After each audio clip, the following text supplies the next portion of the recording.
Você lembra onde você estava na noite do dia 27 de março de 2004?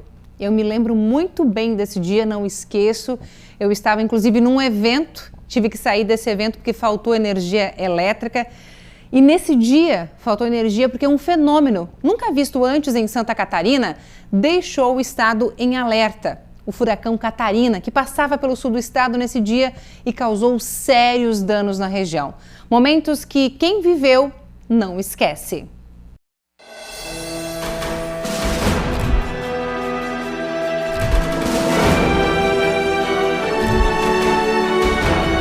A cena que vem à cabeça, né, de árvores caindo, placas, telhas voando.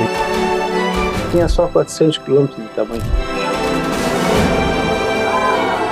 O que a primeira não destruiu, a segunda levou tudo. Do nada, assim, aquele ventinho calmo, aquela coisa tranquila, mas depois ele foi progredindo, né? 7 quilômetros de postes caídos. A gente ia passando assim, meu Deus, aquele tudo devastado, casa caída. Eu aqui tive um prejuízo na época de 75 mil. Aqui no Sul, o primeiro meteorologista que falou do furacão Catarina foi Ronaldo Coutinho. Depois de um alerta de uma colega de trabalho, o profissional começou a acompanhar o fenômeno de quase 400 quilômetros de diâmetro. De cara a gente já percebia que provavelmente seria um furacão. Isso é que me chamou a atenção. Até o pessoal leigo já definiu, já viu que era furacão. Quando eu vi que ninguém ia falar, e eu deixar tudo em cima da hora, eu comecei a dar a previsão, acho que na quinta-feira, não sei se já de manhã ou no meio da manhã, entre quinta-feira de manhã cedo ou do meio-dia para frente. Justamente por conta das previsões é que os órgãos de segurança estavam preparados. Todos os militares do Corpo de Bombeiros, não interessando a cidade, ficaram de prontidão. Assim foi o caso do subtenente César. Ele tinha 13 anos de efetivo na corporação e estava lotado em Forquilinha. E quando há essas previsões, né, de catástrofes assim, então é tocado o plano, né, de emergência no caso, e é acionado todo o efetivo, né? Então a gente vai para a corporação e fica ali em QAP, ou seja, preparado para qualquer coisa, né? O subtenente Valim também participou das ações. Em 2004 ele era soldado e participou ativamente na noite do furacão, na região da 4ª Linha em Criciúma, mas principalmente no dia seguinte, numa espécie de força-tarefa dos bombeiros. A gente se deslocou, inclusive eu fiz parte dessa turma também, aí a gente se deslocou para Passo de Torres, aí onde a gente ia passando assim, meu Deus, aquele tudo devastado, casas caídas, destelhadas. O trabalho da gente era limpar as avenidas, limpar ruas, e veio vindo até chegar aqui novamente aqui em Criciúma. E foi trabalhado? Foi trabalhado. Foi trabalhado, deu muito trabalho.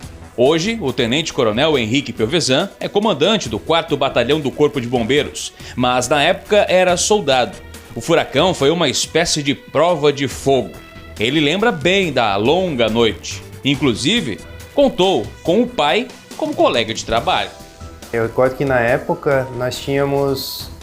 as viaturas já estavam atendendo, a guarnição de serviço já estava atendendo.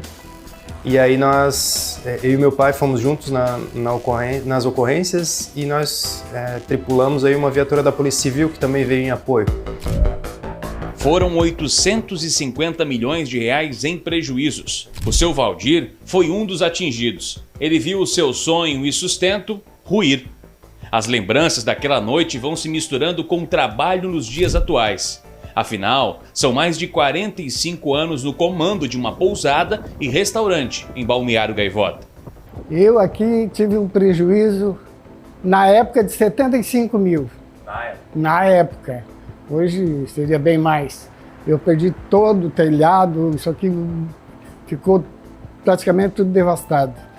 Os primeiros ventos atingiram o sul do estado de Santa Catarina e principalmente nessa região do extremo sul, houve um momento em que o olho do furacão estava nessa região. Ou seja, as pessoas acabaram saindo de casa para conferir esses primeiros estragos. Só que foi nesse momento que o furacão acabou atingindo o seu limite. E aí pegou muita gente de surpresa, já que a primeira parte ele foi de 0 até atingir o seu limite. Só que o outro lado deste olho do furacão, o vento vem muito mais forte, na sua intensidade maior, e aí sim, causando ainda mais destruição. Quando vem a outra parede do olho, é o inverso. Tu sai do 0 para 150 em segundos.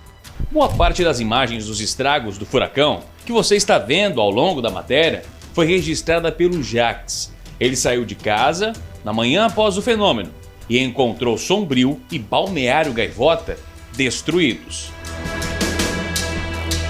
Aquilo ali eu saí por curiosidade para ver o estrago, porque à noite não tinha condições de sair pelo tamanho do evento, né? Daí de manhã eu digo assim, não, vou dar uma volta para ver como é que ficou as casas, enfim, a destruição. Depois de anos, ele entendeu a importância das imagens.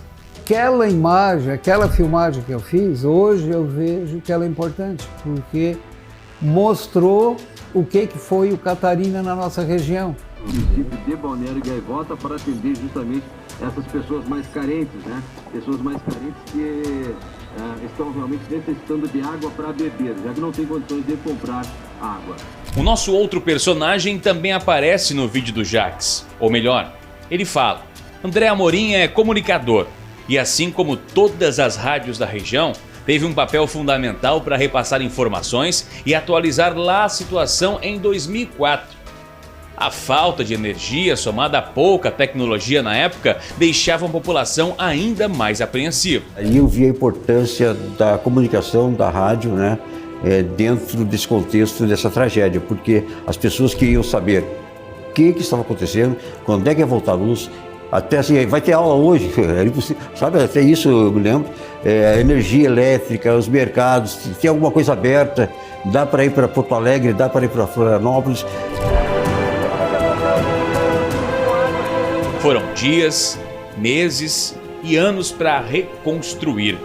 Assim como o seu Valdir, todos tiveram que se desdobrar para voltar à antiga realidade.